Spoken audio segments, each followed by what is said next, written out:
Having risen to full steam in Barcelona, the Ferrari F1 title hype train risks derailment already after Austria with a woeful debut race for the much anticipated engine upgrade. Qualifying in Austria promised so much, with Charles Leclerc and Lewis Hamilton getting in between the Mercedes duo, potentially setting up a Barcelona rematch. But Sunday in Austria proved to be nothing like Barcelona, as Ferrari found itself smashed by Mercedes, jumped by the upgraded Red Bull, and even pipped by McLaren, leaving it 4th best as Hamilton was almost half a minute adrift of victory in 5th.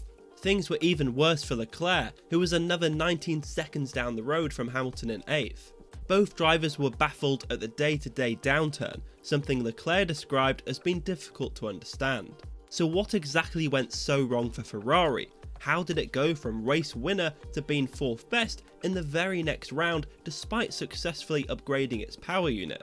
First off, there was a deceptively good Saturday, in which Leclerc was only 2.5 tenths off Russell's pole-sitting Mercedes and ahead of Kimi Antonelli's. This gap should have been closer to 4 to 5 tenths though, but Russell had to lift for the single waved yellow flags for Max Verstappen's stricken Red Bull. The fact that Russell was still 2.5 tenths clear with a lift into the turn 9 right-hander on such a short circuit was overlooked evidence of Mercedes' superiority over Ferrari. Had Kimi Antonelli not mistaken it for a double waved yellow flag, it would have almost certainly been an all Mercedes front row. Had Verstappen's RB22 not malfunctioned transitioning from straight to corner mode at turn 9, then Verstappen wouldn't have speared into the barriers and would have been a threat to the Ferraris. That alone doesn't explain why Sunday was so disastrous, but a weaker than it looked Saturday made the dramatic downturn look even worse. But while the signs were there in qualifying, Ferrari's biggest weaknesses were exposed in the race. The only reason Ferrari was able to bring an engine upgrade to Austria in the first place was that it knew F1's first ADWO rankings would determine its internal combustion engine to be over 2% adrift of the benchmark, thus granting it a mid-season engine upgrade. In fact, the Ferrari power unit was just to be over 4% off, so it's been granted 2 mid-season upgrades and 2 for 2027. And our sources believe Ferrari's internal combustion engine was actually 6 to 8% off the Red Bull powertrain's benchmark. Ferrari's Austria engine upgrade worked as expected, but it was never going to be enough to bridge the large power unit deficit it has. It's particularly exposed at a circuit like Austria, but hidden somewhere like Barcelona where there are plenty of recharge opportunities. You only have to look at the GPS traces to see the Ferrari deployment tailing off before the end of the straights versus Mercedes and Red Bull. For example, the Ferrari was routinely losing 20 km an hour on the run to the turn 4 right-hander to them. Or for another visual example, just check out F1's own ghost car comparison between Russell and Leclerc's qualifying laps, and look how Russell pulls well clear on the run to turn 4. The recovered energy comes from the internal combustion engine, and Ferraris can't provide enough during superclipping in Austria with only a couple of big braking zones and protracted full throttle sections. In fact, even Antonelli was caught out by the Ferrari's weak deployment, saying in the post-race cooldown room, "They were deploying so weirdly, I almost crashed with Leclerc in turn 1. Antonelli was also able to make an unusual pass at turn 9 as Leclerc's Ferrari bled dry, desperately harvesting energy well before the braking zone. While it's the internal combustion engine that matters for the ADWO rankings, Ferrari is clearly lacking in the strength of its electrical components too, compared to the market-leading Mercedes. Hamilton said Mercedes had far more power than everybody else this weekend, and doesn't know where it's coming from. He said he was grateful for Ferrari delivering an engine upgrade in Austria, but he knows his team needs another step from its power unit if it's to be a match for Mercedes. That upgrade, likely to be an improvement to the Ferrari's turbo, won't arrive until after the summer break at Zandvoort and Monza. That small turbo gives Ferrari a good break off the corners, but it is arguably contributing to why it's lacking by the end of the straights. It's also particularly punishing at high altitude circuits like in Austria, because the turbo is having to work even harder, which can lead to overheating issues. It's likely why Hamilton was being told to switch to mode TS for temperature reasons. Of course, by the time that improved turbo arrives, there's no guarantee Mercedes won't have raised the benchmark even further. Mercedes brought a number of reliability fixes for its engine to Austria, potentially eliminating the big Achilles heel of its 2026 power unit, with improvements to its previously vulnerable battery, as well as a shore up of its internal combustion engine.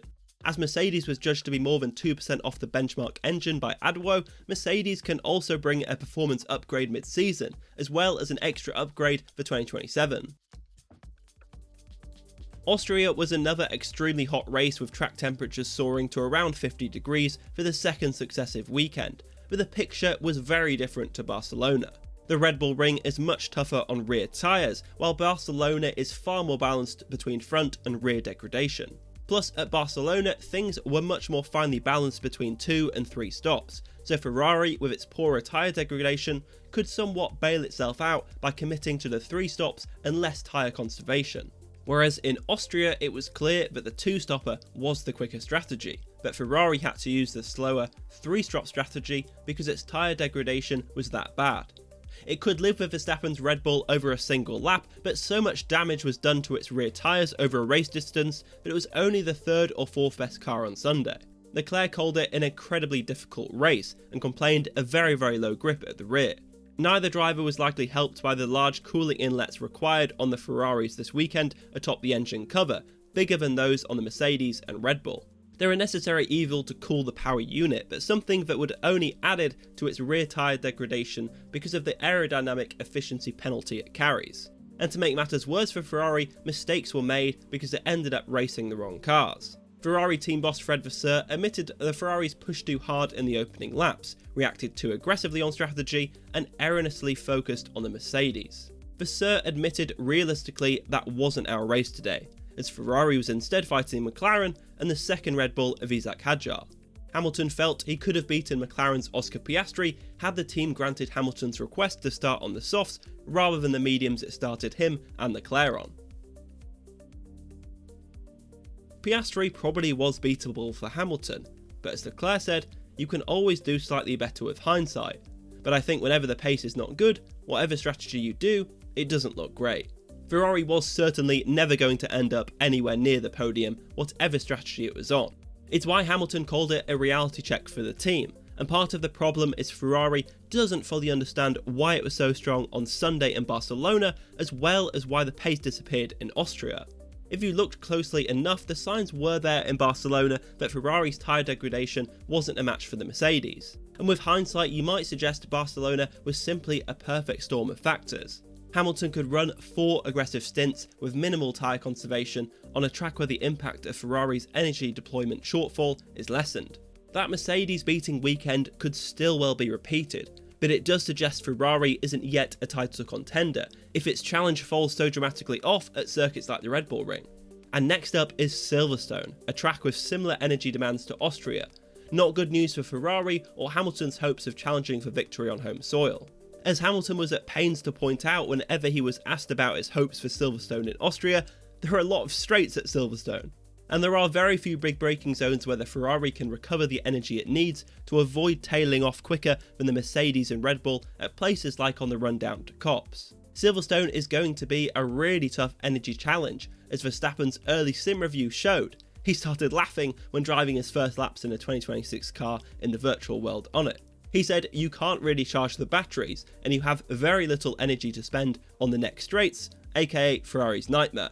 Hamilton is hoping his home crowd will deliver him an extra bit of performance at Silverstone, and honestly he might need it if Ferrari's SF26 is to match the Mercedes and upgraded Red Bull there.